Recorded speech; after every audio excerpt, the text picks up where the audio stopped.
Pornography is an insidious and damaging influence on Western society. It is something that eats away at the fabric of society and helps normalise degeneracy, promiscuity, and of course glorifies interracial sexual relationships. At its core, pornography, like many of the attacks on Western society, is squarely aimed at undermining the family unit. It is aimed at pushing a narrative of promiscuity and popularising unnatural, unloving and often violent sex, which is the opposite of the kind of sex that would take place between loving couples. I wrote about this extensively in my book, The Fall of Western Man, which you can download for free from my website, www.thefallofwesternman.com. All the links are in the description below. Out of all the vices foisted upon the West by our enemies, pornography is often a remarkably easy vice to push, because sex is something we all enjoy. The fact that sex feels good and is so enjoyable is of course an evolutionary advantage. The survival of any organism depends on its ability to reproduce, and if the act of copulation was painful, disgusting or undesirable, that would be a major evolutionary flaw, as the organism in question would be less likely to reproduce. By playing on this natural drive and appealing to our desire for pleasure, those running the porn industry have had an easy time selling their subversive filth to the Western world. After all, they are appealing to us with something we naturally desire. But crucially, control over our natural desires and wants is part of what makes us developed human beings. If we simply did what made us feel good and pursued endless pleasure like debased cattle, we would simply eat, drink, have sex and seek other pleasures at the expense of all else, which of course would be very dangerous, as it would take us from being moral, upstanding individuals who are part of a cohesive community to being nothing more than pleasure-seeking beasts that would only think of our next pleasure-filled high. And the reason Western man developed as we did, the reason we achieved so much, the reason we built such a magnificent civilization, is that we learned that forgoing instant gratification in order to work towards something greater and focus on long-term goals was important. This is something that can clearly be seen in the formation of lasting partnerships and marriage. By staying faithful to one partner and by engaging in meaningful and loving sexual encounters with that one person, our ancestors created lasting bonds with their partner, all of which ensured that they would be more likely to see their offspring survive and thrive. Obviously, we have always had the urge for sexual gratification, but tens of thousands of years ago, when our ancestors lived on the edge of ice sheets, the harsh winters and difficult conditions in Western man's northern homelands meant that those who abandoned their partners were unlikely to see their offspring survive. The Western male and female had to work together in order to protect and nurture their children and ensure the survival of those children. Those who gave in to their primitive drives and pursued sex with many different partners, choosing to abandon their partners and children, rapidly saw their bloodlines die out. Those who stuck with one partner and controlled their urges, confining themselves to sexual activity with that partner, saw their offspring grow to maturity, as they were there to protect and nurture their offspring as part of a two-parent family. This was the beginning of the trend toward monogamy and lasting life partnerships. And that monogamy and those lifelong partnerships developed, and it became clear when children were brought up in a loving two-parent family and grew up experiencing both the conscience and love of a good mother and the discipline and strength of a hard-working father, those children were more likely to grow up to be balanced and productive members of their community. As such, the nuclear family went from simply being an evolutionary advantage that drastically increased the chances of survival of the next generation to being the very cornerstone of Western society. So what better way to attack a society and the civilization that sprang forth from that society than to undermine the family, to chip away at the family-orientated moral values of that society? This attack on the family is again a drive to separate separate man from woman and break the loving bonds that exist between the two. And what better way to attack the loving bond between man and woman than to push hedonistic desires that promote promiscuity, multiple partners, and tempt those in relationships into believing that they are in some way missing out by staying faithful to just one person. And that's exactly what pornography promotes. And repeated viewing slowly changes the way the viewer thinks, causing the individual to regress to being a more instinctual and pleasure-driven creature. Someone who slowly loses their control over their ability to rein in their desires, becoming less developed and more animalistic. This is not simply my assertion either. Scientific studies have shown that repeated viewing of pornography actually alters the way the brain works. Neuroscience has shown us that willpower is a function of the prefrontal lobes of the brain, and studies have shown that viewing porn over and over again actually reshapes those areas of the brain, having the effect of literally eroding our willpower and our moral compass. Neuroscientists call it hypofrontality, which is explained as a state in which there is decreased blood flow to the prefrontal lobes of the brain. Crucially, hypofrontality is observed in schizophrenia patients and is also observed in all manner of addictions. And using the term addict is apt here, as porn is highly addictive. And as with all addictions, over time, higher doses are needed to satisfy the addiction. The Porn Circuit, a book by Sam Black, explains what hypofrontality is for the porn viewer. And I quote, "Compulsiveness is a good descriptor of hypofrontality. Many porn users feel focused on getting to porn and masturbating, even when a big part of them is saying, 'Don't do this.' Even when negative consequences seem imminent, impulse control is too weak to battle the cravings." End quote. The porn-addicted brain has trouble thinking logically. When impulses and desires come from the midbrain, instead of being moderated, the brain feels these desires as compelling needs. The prefrontal region is supposed to be able to weigh consequences and situations and judiciously shut down cravings. But hypofrontality means the addict's ability to do this is impaired. In other words, repeated viewing of porn ensures that individuals are less able to control their desires and more likely to give in to carnal cravings, despite the fact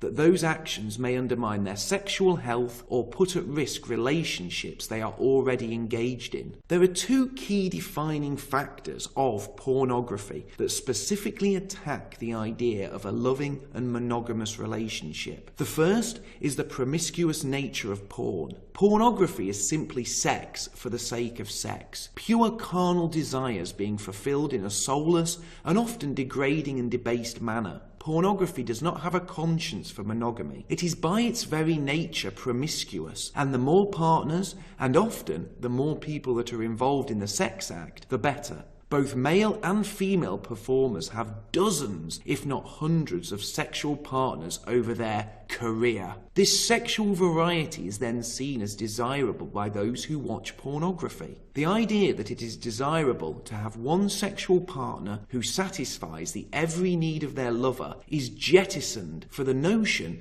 that satisfaction comes from many different partners who all fulfill a different need and perform a different sexual role. Secondly, the sex act carried out in pornographic films are not natural and loving sex acts between monogamous partners, but are often brutal and unnatural. The women employed by the porn industry are more often than not extremely beautiful, and the acts they partake in are extremely degrading, humiliating, and in many cases unnatural. Pornography is not just an attack on the foundation of the loving relationship, but it is a way in which the enemies of the West can revel in the degradation, objectification, and humiliation of beautiful Western females. And this is something I will come back to later. It is important to remember that sex evolved to be a loving act, not an act of violence or degradation. Yet in pornography, sex is more often than not degrading and violent. Women are dragged around, sodomized and degraded in a way that would not make a female feel loved, but instead make her feel used and worthless. Often, more than just two people are involved in these acts, making these sex acts the very opposite of a loving embrace. The effect of this is for men to see women not as loving partners, and sex not as a loving act, but to see women as objects to degrade and humiliate, and for sex to be violent and debased. These two key influences are the polar opposite of what builds a stable and loving relationship, and exposure to these influences, mixed with the mental issue of hypofrontality, means that those watching porn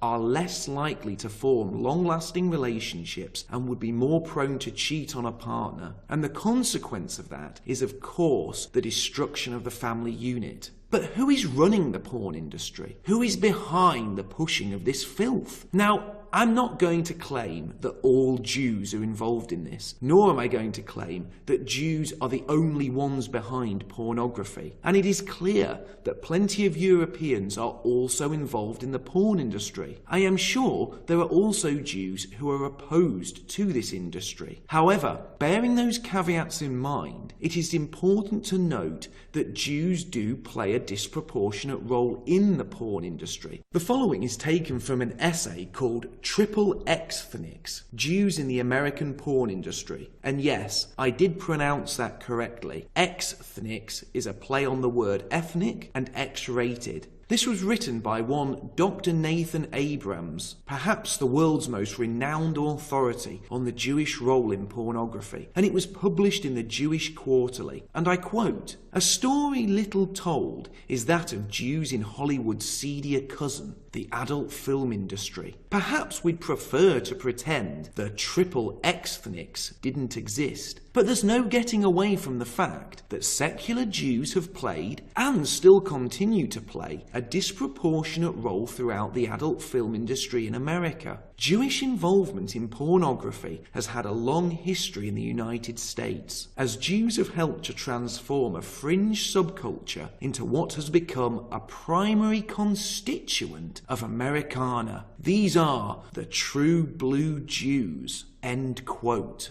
Now, the part of that I have to focus on is the line, "Jews have helped to transform a fringe subculture into what has become a primary constituent of Americana." What a troubling statement. Why would anyone wish to embed such filth into the American lifestyle? But this isn't the first time I have seen such comments from Jewish sources. An illuminating headline from Haaretz reads, and I quote, "Dirty Jews and the Christian right. Brilliant actors like Larry David and Sarah Silverman are challenging America's powerful religious, family-friendly culture and asserting their Jewishness by glorifying obscenity." End quote. I find this quote rather disturbing.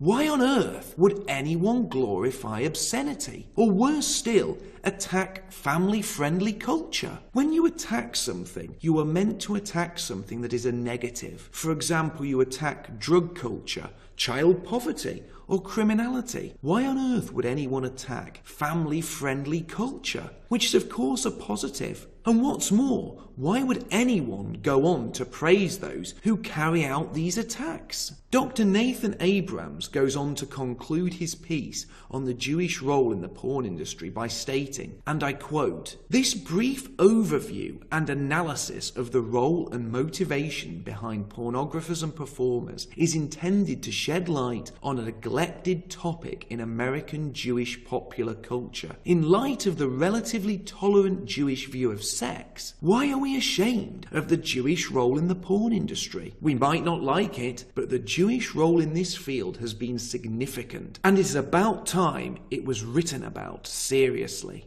End quote. So with prominent Jewish figures and publications openly praising attacks on family-friendly culture and admitting to Jews playing a disproportionate role in the porn industry, let's take a brief look at some of those leading Jewish figures and their role in popularizing pornography and making it mainstream. And sadly, it is now mainstream, with the world porn industry now worth over $100 billion a year. So where to start? Let's begin with the man dubbed the Walt Disney of porn, Ruben Sturman, the most notorious pornographer in the post-war era. By the late 1960s, Sturman was the biggest distributor of adult magazines in the US. According to the US Department of Justice, throughout the 1970s, Sturman controlled most of the pornography circulating in the country. It was said that Sturman did not simply control the adult entertainment industry, he was the industry. Another so-called pioneer pornographer was the publisher of Screw magazine, Al Goldstein. Goldstein eagerly described his motivations for being in porn, and I quote, "The only reason that Jews are in pornography is that we think that Christ sucks. Catholicism sucks. We don't believe in authoritarianism. Pornography thus becomes a way of defiling Christian culture, and as it penetrates to the very heart of the American mainstream, becomes more charged." Goldstein continued, "I believe in me. I'm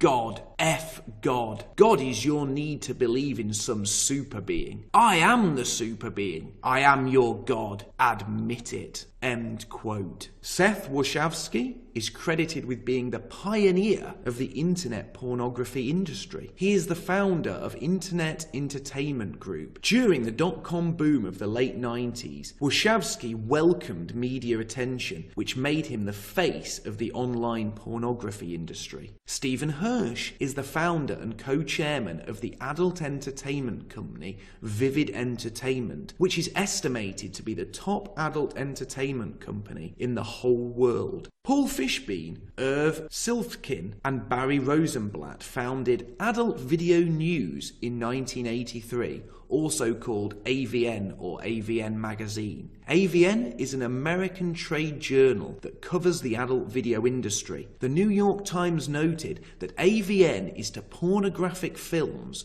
what Billboard is to records. AVN sponsors an annual convention called the Adult Entertainment Expo in Las Vegas, along with an annual award show for the adult industry modelled after the Oscars. And there are many others. John Stagliano, who owns Evil Angel Studio, Phil Harvey of the Adam and Eve conglomerate, Winston Wolfe of XRCO Pornography, David Freeman, founder of the Adult Film Association of America, Gary Creeman of Sex.com, William Margold of the misleadingly named Free Speech Coalition, as well as the X-Rated Critics Organization and Fans of X-Rated Entertainment, and Bruce J. Friedman of Swank Magazine. This is of course not an exhaustive list, but it does cover the tip of the iceberg, and you are welcome to carry out further research of your own. Whilst we have covered the leading producers, owners and pioneers in the industry, there have also been many notable Jewish performers too. One such performer, James Dean, was recently interviewed by Haaretz, and when asked, "Do you happen to have any Jewish role models or figures in the industry?" he replied, and I quote, "I don't go into a place and think, I'm Jewish. Who else is Jewish? I need to work with them.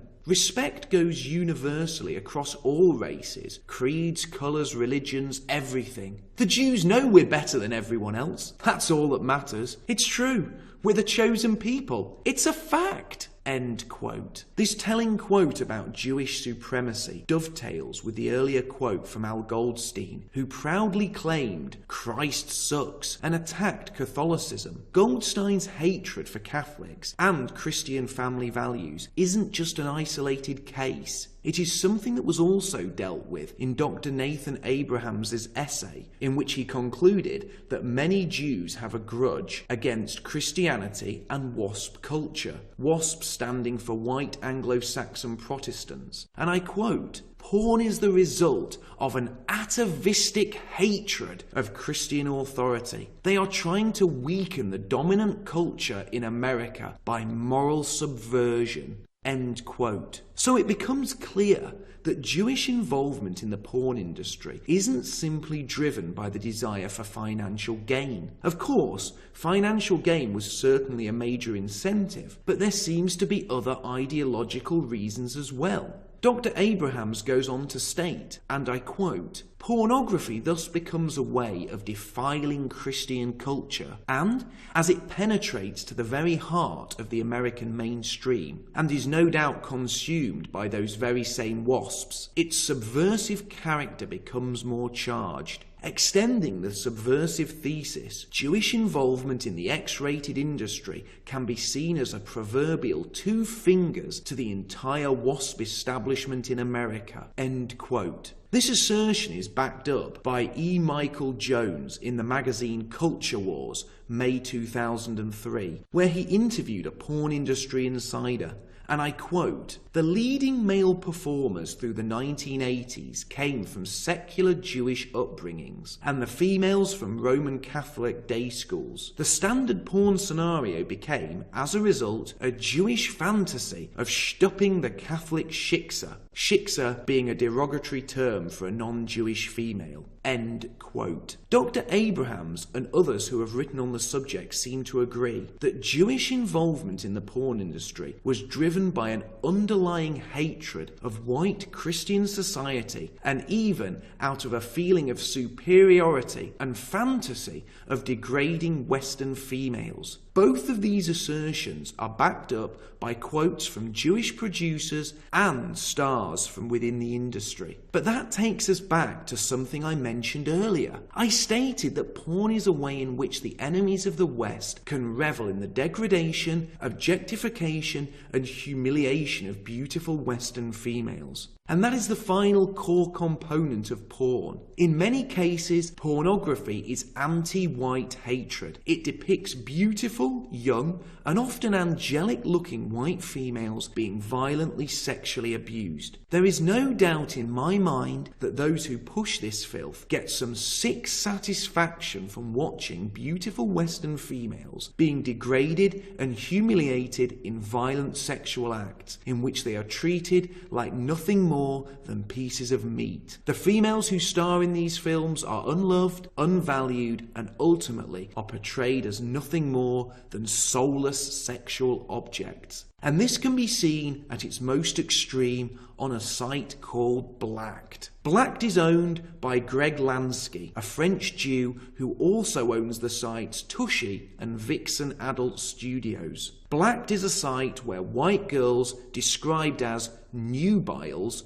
because of their young, fresh-faced and teen-looking appearance, engage in sexual acts with one or more black partners. Because what better way to attack white society and morality than to show fresh-faced young European girls being sexually dominated and sodomized by African males? And just like with everything that has been pushed as an attack on the West, not only is porn addictive, but it also represents a slippery slope. As a drug addict becomes more used to a drug, smaller and less potent doses have less of an effect over time, causing the addict to seek out larger doses or stronger stimulants. And the same happens to the porn addict. Over time, softer and more restrained images and scenes have less of an effect, and the addict seeks out material that pushes the envelope of degeneracy even further. This overexposure to sexual material drives perversion, and sick fetishes emerge, further warping the mind of those who indulge in such material. But the problem with porn is that everyone now indulges in this, whether they wish to or not, as we are now surrounded by pornography and sexually explicit material. Pornography is no longer restricted to dirty backstreet stores and sweaty truck stops. Sadly,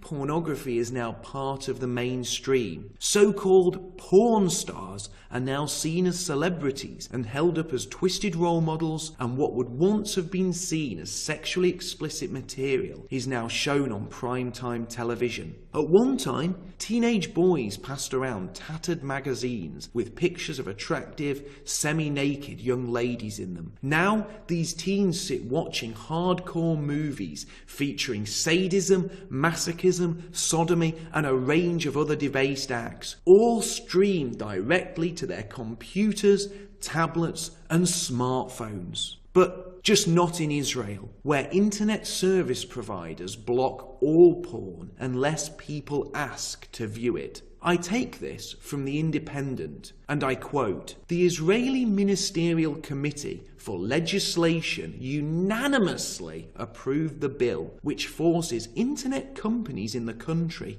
to censor adult websites by default. Backers of the new legislation claim that it is a way of stopping young people getting online. Backers of the bill said that the system would still allow people to see all the information they wanted to, but would keep children safe at the same time." End quote. The chief sponsor of the law, Moalam Rafeli, said, and I quote, "The damaging influence of watching and addiction to pornographic and severe violence has been proven in many studies with great harm to children. Today, it is easier for a child to consume harsh content on the internet than to buy an ice cream at the local kiosk." End quote. So whilst Jews in the West have been disproportionately involved in the porn industry, in the ethno-state of Israel, the filth that is so readily available to everyone in Europe and North America with an internet connection is blocked by service providers